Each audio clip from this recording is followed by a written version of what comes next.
New video editing software. My son's been telling me for years, Dad, you've got to get into Adobe Premiere Pro. It's awesome. I've been using iMovie prior to that. Got Adobe Premiere Pro. It's cutting into a bit of my fishing time, let me tell you, because I don't know how to work it. But anyway, if I ever get it done, this is a video about the Jackson River. North of Weipa, about halfway between, say, Weipa and the very tip of Australia. Really, really remote, which proves to be a bit of a problem when you watch the video, because we get caught up on a sandbar and we're stuck there for over 24 hours. Sorry, ladies. We had some amazing pelagic fishing. We got into a bit of barra and jack fishing, not as much as some of the other rivers around there, because this is really, really remote stuff. We got a lot of camping done. We hand fed a giant groper. We done some live baiting. I even done a bit of barramundi fishing land based because the boat's stuck on a sandbar. Look, it's a great trip. I hope you enjoy it. The Jackson River, if I ever get it done. Anyway, so here we go. That's a long shaft you got. I wish. So we're at a place that's very familiar to us. We're at Old Marooned, and Old Marooned is a place that we launch the boat from quite often for some of our adventures. We're heading quite a way north. Rattling in the background, you can hear that's Jeff. Very busy. He's doing all the work, I'm just doing all the talking. But there's a couple of rivers north of Old Marooned. The first one's the Scarden, and one up past that is the Jackson. We're probably going to fish both over a couple of days, bit of camping, bit of fishing. Sun's just coming up, it's a little bit windy, a little bit overcast, but we're hoping the day's going to clear up a little bit, but there should be some amazing fishing action, so I hope you enjoy it. You just explained to the wife he's going to be out for a few days.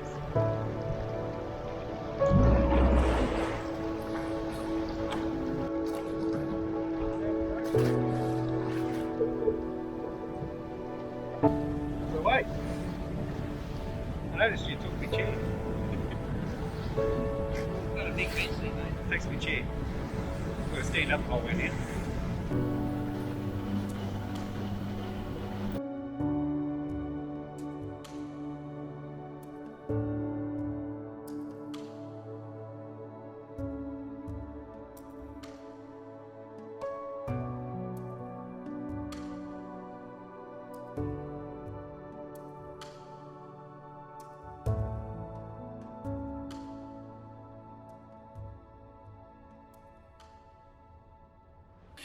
The river is so shallow. We tried to push up as far as we could. We're only 5 or 6 or no 2 or 3 k's in the mouth of the river. He's catching fish after fish behind me, and we just can't get up it. So we've got a really small area to fish, so we're going to fish it pretty hard and camp here the night and head off to the Scarden tomorrow. What you got, mate? Good. Oh, he's got a jack. Got a jack.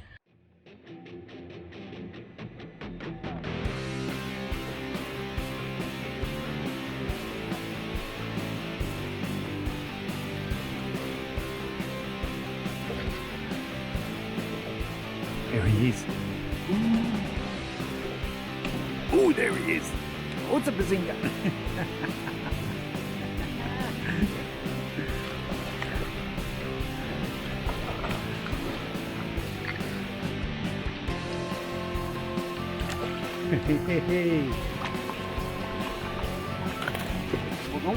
That's how it's done, mate. Barra on a frog. Hey.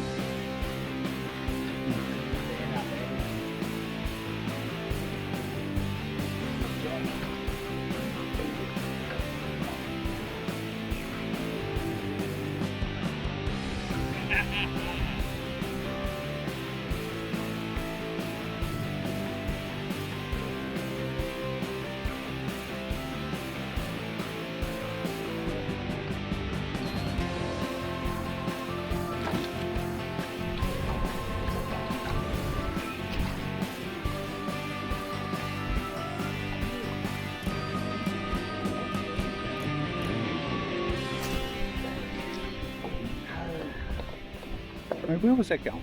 I'll get back to me barbecue, a few shakes now. I thought you wanted a cup of bit. I thought you wanted a cup of tea, mate. I'm just dipping it in the water for you. You're killing me. Well, so far we found that this system is pretty shallow all over. You're not wrong. We're limiting where we could go. We thought we'd be able to go further up. Should do alright. We've caught a couple of barra, jacks, finger mark. Little queenfish king over here too, so hasn't really fired up just yet, but it's not really the right tide yet either, so we're not too worried, but it'll fire up. Just got to navigate our way through it and get home again. That's the tricky bit. Getting out of here and the tide's low.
Sitting here having a cup of coffee while I'm waiting for Jeff to stop catching a ridiculous amount of trevally, queenfish, giant herring, whatever.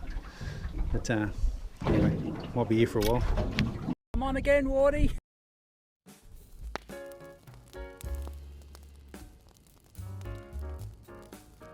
Doing it tough. Doing it tough. Barra, coleslaw, and what's this? Lafrag. Lafrag. Oh.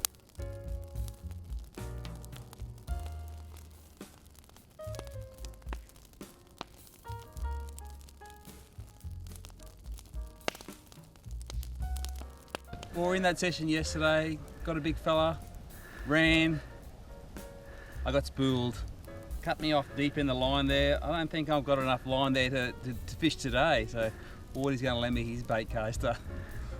I told him he should have got an Alvy.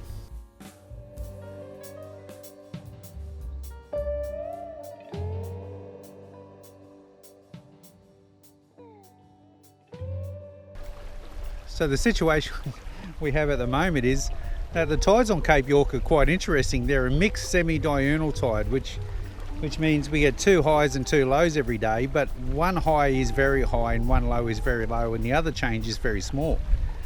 Well, in winter like we are now, we have big lows during the day, and in winter we have big highs during the night, and it's the reverse in summer. Well, it's the middle of winter and the boat's been pushed up on the bank in the middle of the night when the big high's on, and it doesn't look like we're going to have enough water to float us off till midnight tonight.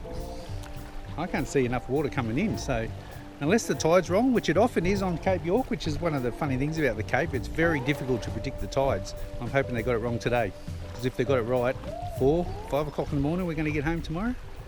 We're just checking the tide charts itself, and while I just went down the boat and had a very pessimistic view, it's only 20 centimetres difference between the high tide at midnight last night and the high tide at midday today, so 20 centimetres is a lot of water though, but we'll see how we go. There's no way we're pushing that boat off. So we're here at least till 11 o'clock is the high tide for Sunday at 2.3. Yeah, and it was 2.5 last night, so see how we go. We've got it on a fair lean now anyway. I think we've just got it, we have to bank on about another 20 centimetres of tide still to come in.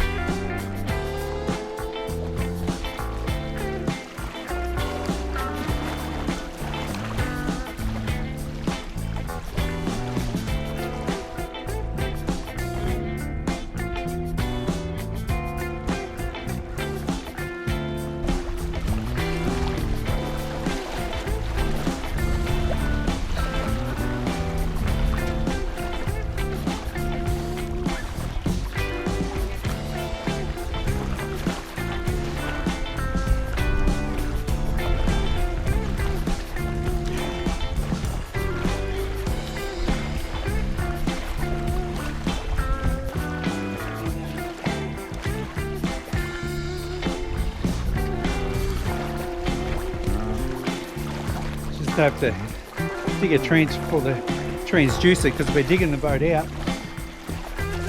And the transducer is getting buried in the sand as well. We're digging it out by hand. No choice.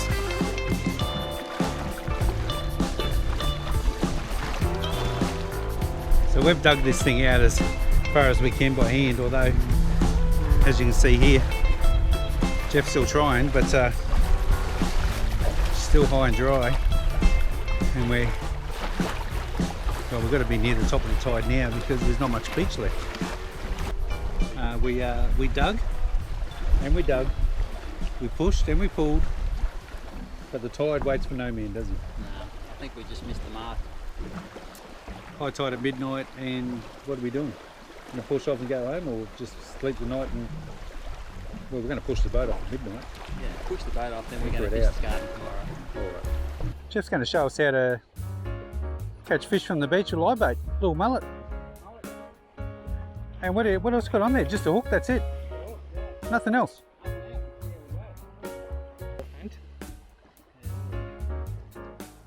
Live baiting.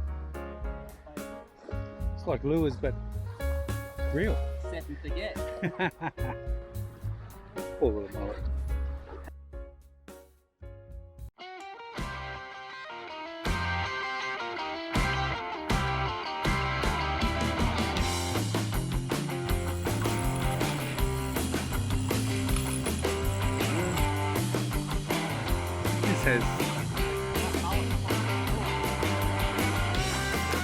This feels a bit like a groper. Hey, there it goes.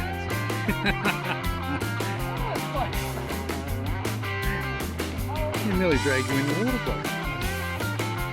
Throwing live mullet out here with Jeff, and while there's some big fish, no doubt, we don't want to be snapping fishing rods in half, so Jeff can have the live baiting. I'm going to stick the lures.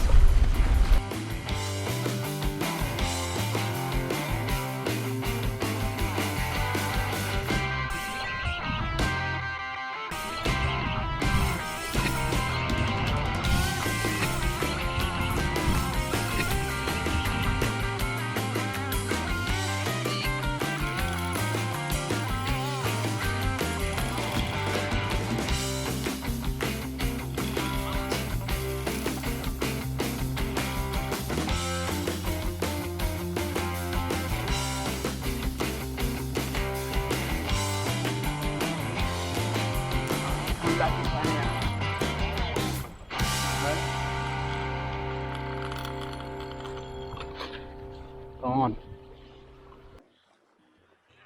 Done ya?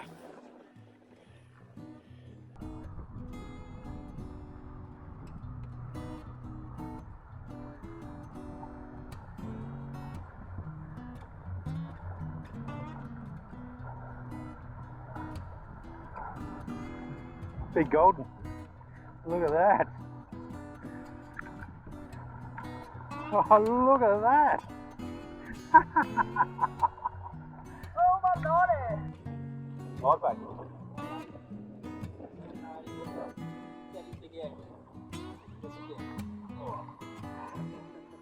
What a fish. So after live baiting with Jeff for a little while and snapping another rod, Jeff's done a reel, I've done a fishing rod, we're going through a bit of tackle.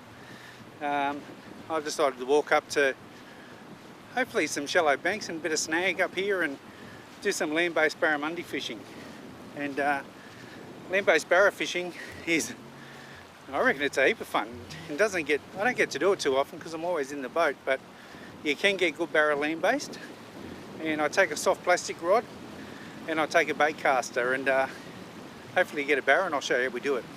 I've got this little drain coming into the main river here, and it looks really murky. It looks a little bit crocodile-y, so that's why I don't really recommend it at home. But we're going to throw a few lures in where this drains in. There's another one a little bit further up, and this is a likely place you'll find barra, especially if you're fishing land-based. So we'll give it a few casts and see how we go, and hopefully I won't get eaten. Bit of persistence. That land-based barra, not a bad fish either.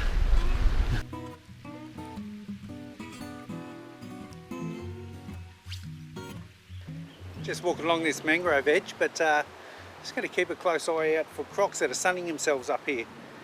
Most of the time you'll see the claw and slide marks where they walked up, but if they came up at high tide, they could still be up here. So whenever you're in this part of the world, crocodiles are always a massive threat. And some of the ones I've seen up here, you know, they're 5-6 meters long. They're absolutely massive, and I'm not that fast a runner, so especially in mud.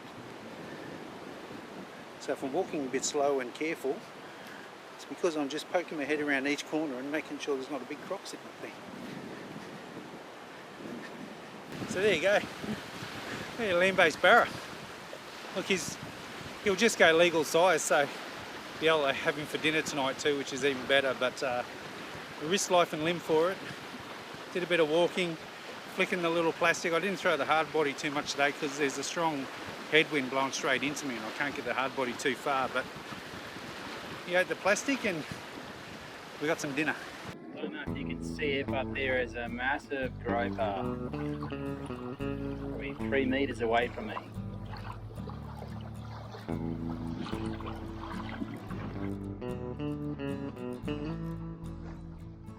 This is incredible. You hardly ever see a Queensland groper. You don't catch very many of them. But to see this guy come up, and he came up both afternoons we were there and allowed us to hand feed him. Well, almost. It wouldn't take the bait out of our hands, but as soon as we dropped it, it'd take it. And it'd just swim around us for ages. It was just incredible to see, and such an amazing fish. And it sort of explains what Jeff was getting smoked on before with his really heavy tackle that was almost dragging him into the water. These Queensland groper were amazing.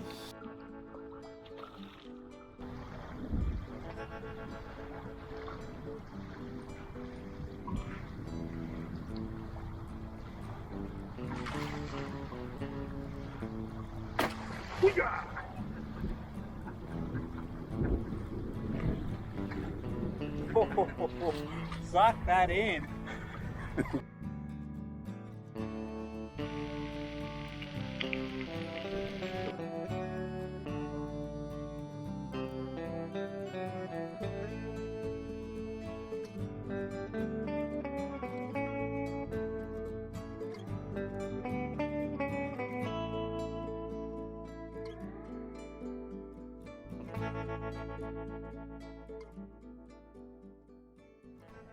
So we're finally afloat after midnight last night, getting down and pulling the boat into the water. We're both pretty used to crocodiles and camping around crocs, but how do you feel about climbing in the water at midnight? Yeah, well, I didn't want to go in too deep. Ankle deep would have been best, but I probably ventured to about knee deep. That was about it. It's just never a good idea when you're in these crocodile rivers. But we're floating, and we're going to head down to the garden today. So after, it's only one day we spent stuck here, wasn't it? It wasn't too bad. And an extended stop. Yeah, and you got towed up yesterday on a few fish that we were later found out were groper. I managed to get a barra for dinner. Well, we assumed they were groper because they were hand feeding them by the afternoon. Oh yeah. It's just the one I had was heavy. yeah, not wrong. He was taking me back to Which one was that? There was a few of them. Yeah. But we just had a big school of groper just come out after what felt like groper on your fishing rod. I'm one rod short that's snapped in half, but anyway, we'll head into this garden now and do a bit of fishing and go back. But the first thing we've got to do is get in that garden and let the ladies know that we're still alive. Yes, sorry girls. All right. His fault.